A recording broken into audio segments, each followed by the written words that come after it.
in Iran, and so he remembers his grandmother. They lived in these mud type houses type things he was telling me about. He remembers his grandmother and the women of the town. He would go out with them when he was a boy. They would go, and he said they had like a spring, it was just a natural spring. It wasn't a well, it was a spring. And they'd have these big pitchers, and they'd fill them up with water. Then they'd carry them on their shoulder, kind of like what you see in the movies. That's what's happening here. What you would do is you would go outside of town in the cool of the morning to gather water, and then you would come back after you'd cooked and cleaned and whatever you'd done. You'd come back in the evening, in the cool of the evening. Remember this Middle Eastern culture. You'd come back in the cool of the evening and get some water to last through the evening. Yet here this woman is in the middle of the day out gathering water. Why? Why is she there? She's going at this point of the day, she's wanting to avoid all the other women that would have been going out because of the skeletons in her closet.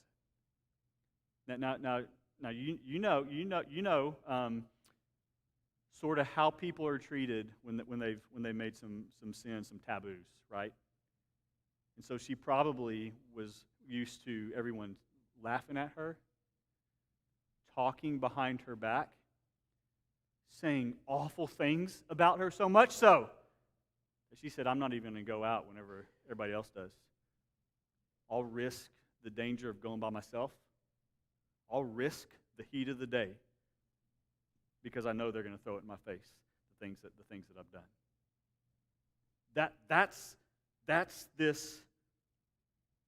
this woman. She's coming out at noon. I don't know if you picked up on this, but in verse 8, it says that the disciples go ahead of Jesus into the city as this woman's coming out. It says nothing about interaction that they had with her. You know, the disciples of Jesus, like Jesus is there for that woman.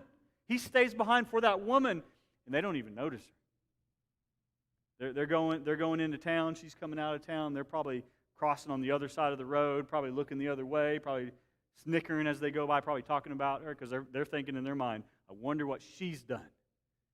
That she's got to come out in the middle of the day. Can't even go out with the other ladies.